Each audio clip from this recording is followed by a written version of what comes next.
Hi everybody, thanks for watching again. My name is Dora van Duijmode. Welcome at World Port Hackathon 2016. My guest for this interview is Yogender Singh. Did I pronounce it good? Yeah, that's right. Yeah?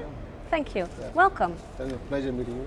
Nice to meet you. Same And here. are you here as a hacker, as a challenger, or as an expert? I'm here as an expert, ma'am.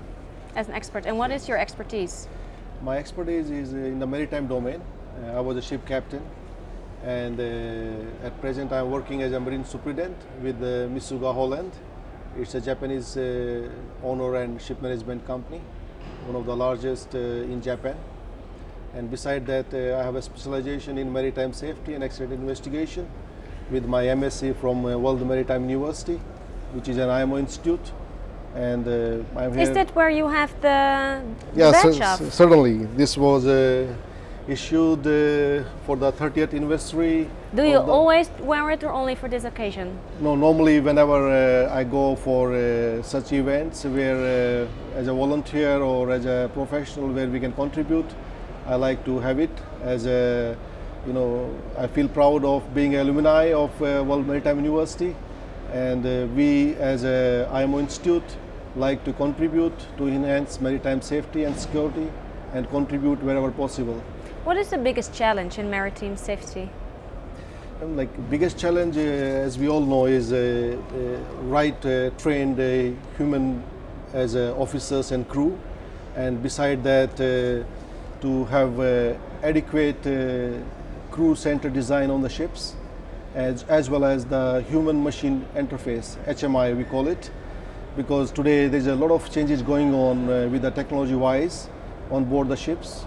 But at the same time, the kind of training being given to the seafarers as well as the shore personals is lacking behind than the changes going on. And how come? Because industry, like to have all these assets in place, it costs a lot of money. And like for example now, ships will be having AGDIS on board, but the people we have a lot of aged seafarers. Suppose we have a captain who is a 50 or 60-year-old. As a human, we do not like to change at that age. Oh, so I just heard that that's the biggest thing we have to do. We have to be adaptive. yes, we have to be adaptive. But we don't like it. Yes, but it's extremely difficult to adapt with the sudden and significant change. So at that age, it's a big challenge, and that is something we are concerned about. Yeah. And how can we solve that actually? We are trying to train and retrain, and at the same time we are trying to hire new young officers which can be trained to meet the challenges ahead. But is it because you have been a captain yourself, and is it not mostly that most people who become a captain, they have to have the academy, they have to have the experience?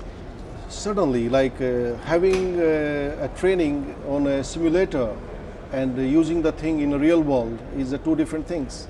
So one aspect is meeting the requirement. This is the IMO requirement, where we have a STCW 2010 Manila Amendments, we call it. So this is the standard of training and certification watchkeeping for the seafarers. So we have to fulfill that requirement. But at the same time, there is a lot of difference between the practical and the trainings. Because when you do a training in a simulator and when you face a real challenges on board in the real life, is totally different story. It is. Well, you can explain it. What was the? Well, can you remember the first time you did your job and you thought this is so different than all my training and everything I had in the classroom? Now I'm on this ship. Do you remember that moment? No, it's always there. Like our training needs are slightly behind than the actual practical jobs on board. And I felt it when I did my initial cadetship to the deck officer.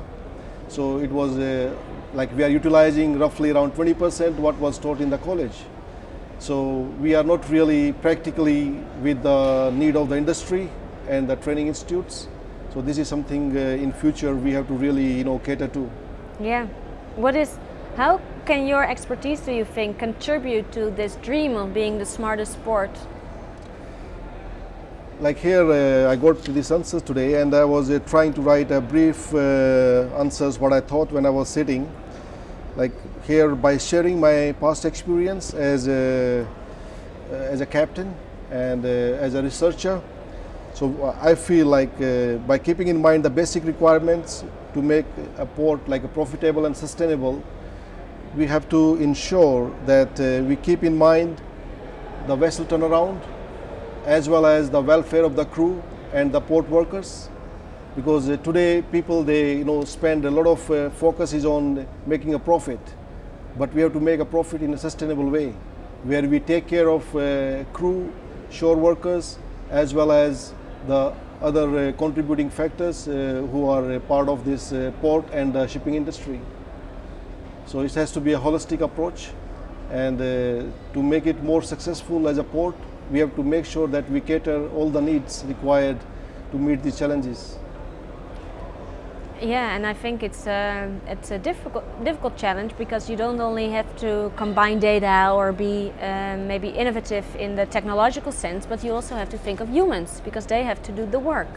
Completely. Like, see, on the ships, when we say like ship is carrying a cargo, it is basically the seafarers on board who are bringing it in, and if their welfare is not taken care of, any disaster can happen, because at the end of the day, like, ships are being operated by the seafarers so far, and we have to make sure that they are medically, psychologically and physically fit and emotionally stable. Yeah, and how do you do that? By providing them, like today if you see like internet connectivity on board the ships, so there's a huge gap between the shore access we have and what access we have on board the ships. So seafarers are severely lacking behind in getting WhatsApp or the Facebook access, which is the social websites where you like to be connected with your friends, family and colleagues. But it is extremely difficult that very few companies are providing at present, and this is something which should be taken care of in the near future, I believe. Because how much do people are now away from home when they are on a ship? Is it still, because I know in my memory that it used to be maybe 6 months or even longer. Is that still the case? Yeah, it's still the case. Again, it depends on the different nationality of the crew and different companies. And at the same time, like the contracts which are being signed, normally, like for example, we have a Filipino crew on board our ships. So we sign a contract for up to 6 to 9 months. But on some occasions, they request to extend the contract. Even they have completed like 6 months or 9 months, and they prefer to stay for some longer period. So we still have some old seafarers who like to stay for longer period. Yeah. What do you hope in these 48 hours that will be accomplished? What do you hope to hear tomorrow when everybody is done? Yeah, I see a lot of enthusiastic teams who are working, and we shared a lot of views so far. And we certainly look forward that with the kind of approach and thinking they have, certainly we will have some great ideas to share tomorrow. But like, what kind of ideas do you hope for concretely? Which direction do you hope they go to? I think the future is Internet of Things and big data, which we need to analyze and use it in a betterment of the industry, because we already have so much data in place, but we don't have right tools and the right approach to collect it and analyze. So unless we review that data and use it for the future betterment and improvement, we cannot look forward to move. So I think I've come across some like right teams. So they are looking into right direction with the Internet of Things, IoT, what we are calling in brief. And certainly these things and data collection, analysis and all these things will help and contribute for the maritime safety. And what in your ideal world, what would the Internet of Things bring you or bring a ship in 5 years or in 10 years? Well, again, like there are so many diverse aspects here when we talk about shipping, and there are so many different players who are involved. So main thing is getting all these players on a common platform where they can discuss and share the ideas and come to a conclusion. As of now, like one guy is ready to implement, but 10 guys are not aware of the thing. And that is where something what, as I told you in the beginning, like IMO, and the World Maritime University is doing to create a common platform on the global level where seafarers and administration people are getting together. But at the same time, we need, like, as a ship owners and ship managers, and then we have a different, as I told you, like ports and industry players who have to contribute to this, and only then we can be successful. Yeah, we have to connect. Yes. We have to connect. Thank you, Yogender Singh. Thank you for watching again, and see you in a bit. If you're a hacker downstairs, good luck, listen to all the advice you're getting, and maybe we speak to you later.